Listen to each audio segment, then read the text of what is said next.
Partner, you're still muted. Oh, there you go. I sure am still muted. It's fine. Hi, everybody. So my adventures, as I was saying, in my laptop being broken, are coming to a close. I actually just got it back right before I started this broadcast, but there wasn't enough time to set it up. So one more time on my phone. But hi, everybody. Hello. How are we? Today we have Queerfull with us to talk about can we say son of Sesta Fosta? Is that allowed? The SISEA, which is the I just completely lost mine. What does it stand for again? I'm blanking. Fuck me, I could not tell you. I know, right? It's the sexual. It doesn't matter, y'all. We're gonna get back to it. I will pull up my notes for it when we get to that part of the episode. First, we want to talk about stonks. Has anybody bought stonks? Have you bought stonks, Queerfull? Oh yeah. All in on AMC, baby. This is not financial advice and shouldn't be taken as such. But we're going to the fucking moon. I believe you. I think buying defunct movie theater and GameStop stocks using OnlyFans money to bankrupt hedge funds is some of the most Zoomer shit you can do. So yeah, I think that's a really accurate assessment. The kids are, in fact, all right. I am very pleased with these most recent developments in sort of the broad Zoomer troll diaspora or whatever. Diaspora? It doesn't matter. I actually did not buy any stocks. It's not like I'm not morally opposed to like gambling as such, but it doesn't do anything for me. I do love that people are using it in such new and creative ways to just like tank a company, though. What it really reminds me of is, see, I'm like 21, but I had access to the internet at a very young age, and so I like started using 4chan at like age 11, which is a that's shocker. Way too young for 4chan. Yeah. It really gives pretty me the close vibe. to the age I was when I started using 4chan, but 4chan was new then. Yep, it really gives me the same vibes as like a lot of the old DDoS raids on like PayPal. It's fun as hell. I wholeheartedly agree. I mean, for folks who I guess have been living under a rock or something, earlier this week, a bunch of nerds on Reddit decided to put all of their investment money or all of their fuck around money, I don't know, into specifically GameStop stock because they heard this company was getting ready to short sell it. So I spent the rest of the week learning about stocks to figure out how to explain this to you. Basically, the way that works is a company will buy a bunch of shares of another company they expect to decrease in value. Or, sorry, they'll sell a bunch they expect to decrease in value and then promise to buy them back later. And it's like a way of generating profit out of thin air, like some kind of weird Wall Street shaped philosopher's stone. What they did is they inflated the price of those the stock. And so when this company has to buy it back, it's going to be like 500% as much as they were expecting to pay, which is going to bankrupt them. It's very good. It's very good. Yes. And we do want them to go bankrupt. We want all of them to go bankrupt, and we want to abolish the stock market altogether. But in the meantime, we have these Redditors who have decided to wage war on Wall Street, which is great. I mean, it's, to me, kind of the most brilliant thing since Occupy, and in some ways more advantageous than Occupy, because there's no like actual physical group of people to tear gas. Like you can't tear gas us if we're all just sort of doing it diffusely online. You can't. Don't jinx it. Don't jinx it. Right. They'll find a way. They'll actually require computers and phones to all have like a little mace squirt bottle that they'll like use against you, Big Brother style, when you say or do things they don't like. If you want a day trade, they're going to require you to attach electrical contacts to your body. So every time you make a trade they don't like, they can zap you. Right. Well, and of course, when you say body, you mean genitals. Oh, absolutely. I'm sure some people on Reddit and on the Wall Street Bets subreddit would get off on that, in fact, and make even worse trades. But I think it would discourage some people. It'll be incredible. Yeah. Well, I am hearing, and again, this is not stock advice, I don't stonks, but I am hearing that Nokia is the thing to buy. It'll be interesting to see what happens there. I'm very excited at the prospect of it, though, and at how desperately everybody is panicking about it, because you've got this investment app, Robinhood, that is doing things that might actually just be flatly illegal, like selling people's shares at the lowest value without their consent, which it seems illegal. It seems like it should be illegal. There's an argument to be made that they're like actually just giving you a quote unquote loan and we'll see what happens there. But the fact that they are doing things like this, these desperate measures, suggests to me they are really quite frightened, and I am here for it. With that, we are going to just take a quick break. We're going to come back and we're going to talk about the Stop Internet Sex Exploitation Act, which is what it stands for. I did pull it up and I did remember it. Good job, Self. And we'll see y'all. Yeah, and we'll see y'all in just a bit here. Once I put this video up. All right.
Okay, and we're back. So we're going to talk about the Stop Internet Sex Exploitation Act. We are also, after that, going to do a fun sort of rebroadcasting of a new show we launched on the network today. It's called Post Tech Radio. It's by my dear friend and beloved Ada Powers. And it is basically just her interviewing all of these really cool people she knows about the things they're doing in tech and the kinds of technology that's available to us that we might eventually be able to use to automate everything and reach the gay space communist future we so crave. In terms of the new bill, SISEA was introduced earlier this week by bipartisan support in the Senate earlier this week. And it will, if it passes, require internet companies, right? Like social media companies or video distribution companies or, porn websites like Pornhub. It will require them to obtain the consent of each person who appears in any of the adult content that gets posted.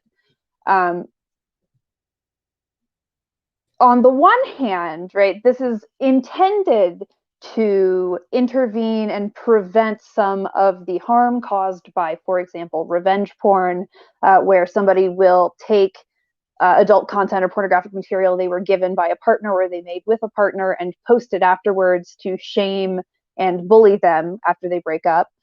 There's also, frankly, just an entire industry around teens and increasingly younger and more vulnerable girls who may or may not actually be of age. And even if they are, why are you looking, you 37-year-old pervert? What's wrong with you? That's like a 18-year-old. They're a baby. Come on. However, what we know about bills like this, what we know, like, for example, from Sesta Fosta a few years ago, is when the government legislates these sort of onerous requirements before adult content can be shown on a website, what ends up happening is websites just stop allowing it altogether, or they get driven out of business by the new overhead. So it will ultimately serve to concentrate power even more in the hands of Pornhub than it already is, which is massively problematic. And also, it can run the risk of shutting sex workers out of, Reddit and Twitter and the places and social media that they are advertising for themselves, that they are sort of out marketing their content. They'll lose all of their access to that and be chased off. They won't be able to, get money from people to actually support them producing this content and in their daily lives, because they won't be able to drive traffic, which is, I mean, it's a tough balance, right? And we see this a lot with sort of sex work abolitionists as well. We'll talk about these consequences of sex trafficking, which is horrific, of course, and sort of conflate them with or confuse them with other kinds of sex work, because according to their argument, it's sort of a pipeline for increasingly violent or increasingly explicit or increasingly intense sexual content, which inevitably, because of the factors and pressures of capitalism, ends up getting outsourced to like more vulnerable populations in less wealthy countries. It's with also us today, I was saying, with us today, we have Queerfull to sort of contextualize it, because Queerfull, you are a sex worker. Yeah, I'm a part-time. I don't know. It's hard to say what's part-time and what's not because I'm constantly on Twitter, and I guess that kind of counts. Mm-hmm. But yeah, I've been doing it for a little while. I'm also an organizer, and I'm just very interested in like political ramifications of sex work, and it's been Right. interesting to see how it's changed and how some laws have affected it over the years. And Mm-hmm. SISEA is one of the most like uh I'm not sure the word I'd use for it. It's one of the most ill-intentioned ones because Yeah. on paper, right, all of these bills are like, we're gonna stop sex trafficking, we're gonna stop revenge porn, and you're like, hell yeah, I don't like these things. These things suck. So let's get rid of it. Right. But then you also have to look at what is the actual intention and like who is pushing these bills. And in Mm-hmm. terms of SISEA, one of the people, one of the one of the groups that is pushing it is the NCOSE, which is the National Center on Sexual Exploitation, Mm-hmm. which is like this hyper Puritan group that their ultimate goal is to get porn off the internet. And Yeah. so you may look at some of these things and be like, oh, this would help stop revenge porn or whatever. But the intent of it really is to increase risk and increase like the barriers to entry so much for all of these websites that they end up and are somewhat forced to just stop hosting sexual content. And the crazy thing about SISEA is that it doesn't just affect like pornography from sex workers. Um, it includes all any adult content. That includes, in the words of the bill, any photograph, film, video, picture, computer or computer generated image or picture. Um, so that includes drawings. That includes, I mean, anything that could be construed as adult. Mm-hmm. Would they have to, with the way this bill is written, like cordon off adult areas? Would they have to prevent like underage people from accessing it altogether? Honestly, I have no idea, and it seems like one of those things that is super unenforceable, but they're gonna like it's going to be hard to enforce on the website's end, but they'll absolutely enforce it like on the federal end against these websites, which is kind of Right. it serves to scare these websites off of hosting it.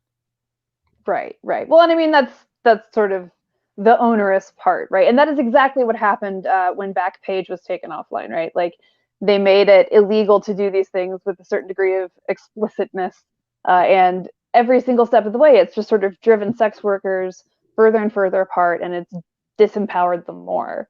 Absolutely. Um, And it doesn't help sex trafficking because once you remove these sites where people can market themselves and act independently, they're forced to go under more exploitive power structures.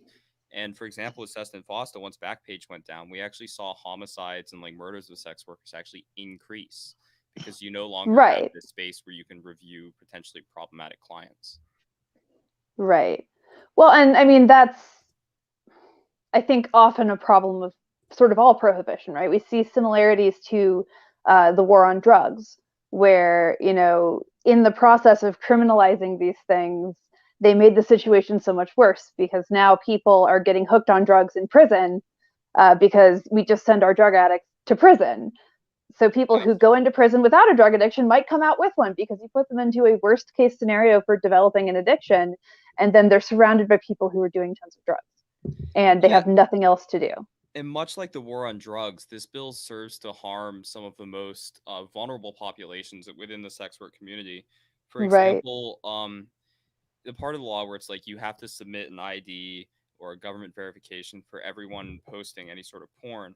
Well, what about people who are into sex work who are undocumented? These Right. people need the money the most because they haven't received any sort of stimulus check or whatever, but are going to be the ones most shut out by this law because they don't have their government record or whatever. Right. Additionally, another group of people this could hurt are trans people. Trans people are already like weirdly sexualized in everything they do.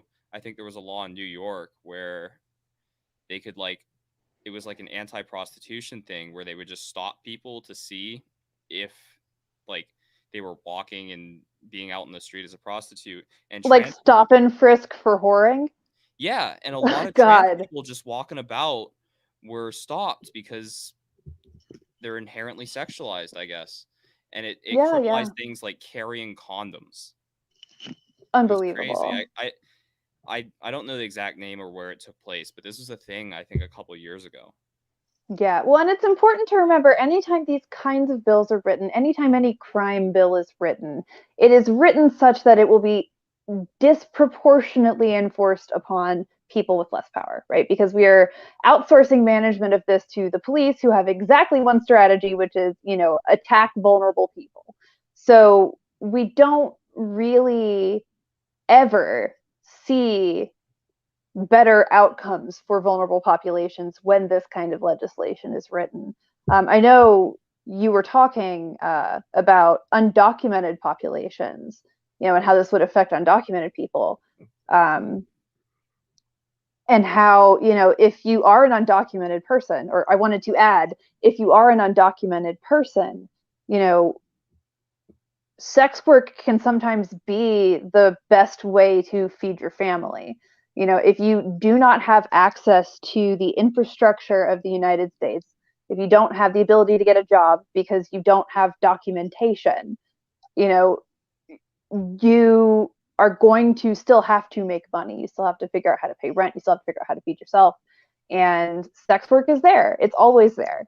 You Well, know, it's it's also as an undocumented person, in that I'm not undocumented, but people who are, it's one of the only jobs where there could potentially be less exploitation, where you can kind of set your own terms, where a lot of the jobs you get as an undocumented person would be a yeah. job in which they pay you less than minimum wage or make Mm-hmm. you work in unsafe conditions because you have no leverage. Right, right. Well, and you know, I know there are a couple of organizations that are trying to unionize sex workers. I think there's one up in New York that I heard about recently that I'm trying to get some folks to come on and sort of share their story about with us. I know one of the folks with Not Safe for Wonks, Not Safe Media, Rara Imler, who hosts Hot Girl Agenda, one of our shows, is also trying to do some labor organizing with sex workers down here. Um, so it's slowly starting to happen. Sex workers are organizing, but there are huge logistical, material, and institutional barriers. Um, I'm thinking, for example, of companies like PayPal or Venmo or Cash App, who may or may not be willing to process funds transfers for people who are doing sex work. Most major card companies won't just do it for you anymore. You have to like negotiate with them to make it happen. Yep, you get And so it's, go yeah, ahead. you can get banned off of Cash App or Venmo or PayPal for doing sex work. It's Yeah. why a lot of people, when people buy content from them, they ask them not to put anything at all in the description box of sending funds, because even if you include hearts or something, it's a pattern and you'll get banned off the app, Yeah. and they'll take your money. They will take Yeah. the money that's in your balance. Which is absolutely unbelievable, right? And every single step of the way, the more we force sex workers offline, the more we are forcing them to deal with people in person. Uh, Especially because there's a pandemic right now. I don't really want sex workers to have to be doing stuff in person necessarily if they're like not able to do it safely. And I know a lot of sex workers who maybe were, stripping or dancing, uh, who might have been actually, performing sex acts, but under more controlled conditions as like a sugar baby or something. They're in this weird position right now where they don't want to catch the plague, so their only option really is camming or producing adult content that they can sell. And when we push people away from the internet and out onto the streets, we are also pushing them, especially if they are not able to communicate with each other effectively and they don't have infrastructure for communicating with each other, into the hands of predators and predatory people. Absolutely. I know one of the things that SESTA FOSTA did that was incredibly harmful was taking away sex workers' ability to communicate with each other about things like openly and say like, hey, I had this client, he, did this thing that was really, really, unacceptable. And just so y'all know, like this is this person and you can, avoid them. Yep. It's basically pushing already marginalized people further into the margins, where Yes, they're yes. removing all their avenues of safety or income, or anything like that. Right. Well, and I live in Georgia, which one of the sort of primary artery interstates that runs through Georgia and runs through Atlanta specifically is Interstate 85, which is Yep. known to a lot of people who are sort of up on sex trafficking as like the sex trafficking highway. Yep. I There used to live in are Duluth. yeah, so then exactly. Yep. There are just like sex shops and massage parlors the whole way down. Once you get outside of the city, it just, endless sort of implied sex work or overt sex work or sex products to be consumed. And then alongside that, there are also like actually children being trafficked. And so there is a legitimate question, like, what do we do to intervene in these cases? The truth is, mostly it's about teaching people how to recognize signs. It's about creating safe ways for people to do sex work, or safer ways to do sex work. Yep. It's about community policing. It's about accountability. It is about really sort of disbanding the sort of whorephobic contingent in our lawmakers, and getting it out to people that like, hey, like it's work. It's just work. There's nothing inherently more degrading or grotesque about sex work. It's just the oldest profession. yeah. It's been here forever. It'll continue to be here forever, and the more we can keep sex workers safe, the better. Yeah, absolutely. And at the end of the day, I think we will eventually get there, but definitely sex work inclusive feminism is kind of a new thing, and it is still building up steam, and we're not there yet, but I believe we can be. Queerfull, what can we do to prevent this hell from happening to everybody? As milquetoast as it seems, please write and call your representatives. Make us Mm-hmm. think about it as much as you can. I Yeah. know most of us know that a strongly worded letter doesn't do much, but it does something. More than Mm-hmm. anything, make sure people know about it. Make sure all your friends know about it. Make sure any sex worker friends you may have know about it. And just Mm-hmm. generally raise hell. Yeah, absolutely. Because the only way these things don't get passed, because they seem very palatable on paper, where you're like, oh, we're Mm-hmm. gonna stop revenge porn and sex trafficking. The only way these things get stopped is by making people aware of the actual intent of it. Yeah, absolutely. Because And they make it's it sound so good. oh yeah, I mean, who wouldn't be against revenge porn and sex trafficking? And that's Yeah. kind of how they try to paint people who are like, I'm not so sure about this one. They're like, oh, so you're pro sex trafficking and pro revenge porn, but it's really disingenuous. So you need to spread the message and make it very clear to everyone you know the ways this will affect people and the negative effects it will have on people. Absolutely. Also, just don't go for free porn. Sub to people's OnlyFans. Sub to whatever platform. That'll help so Yeah, many yeah. people. Well, it's definitely one of those cases where, the more people are willing to invest in individual performers, the safer it'll be for everybody.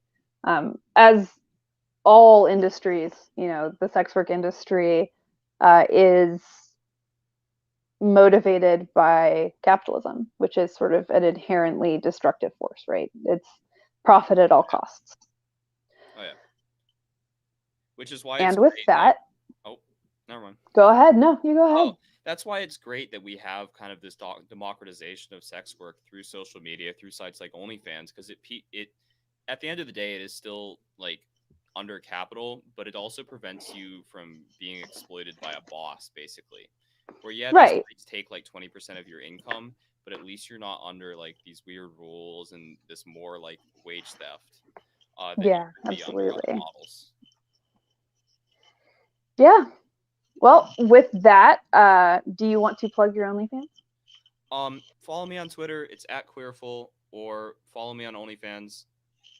The money will be used to bankrupt hedge funds. My OnlyFans is onlyfans.com/queerfull. Same handle as here. And I will do my best if you send me money to bankrupt a hedge fund. I'm here for it. We love it. We love bankrupting hedge funds. We love hurting Wall Street. We love sex workers. We support sex workers and stand in solidarity with y'all, of course. If anybody is interested in organizing as a sex worker, if you do not already have connections to the sex work community, you're welcome to reach out to me. I am at Reach Rachel Khan on Twitter, on Facebook, on PayPal, everywhere. Send me a message somewhere, and I will absolutely get it. I can And also with that, answer questions if people. yeah, and absolutely reach out to us. We do these kinds of things because we want to educate. We want people to know what's going on. With that, we are just about done here, everybody. Stay tuned. We're going to be re-airing our new show, Post Tech Radio. That's run by Ada Powers. She's amazing. And if you come back in about 60 seconds or so, we're going to be running that here.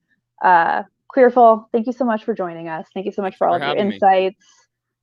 It's wonderful. It's been wonderful to have you, and I hope we can see you again. Awesome. I'll be around. Yeah, and everybody else stay tuned. We're going to be doing that airing one more time.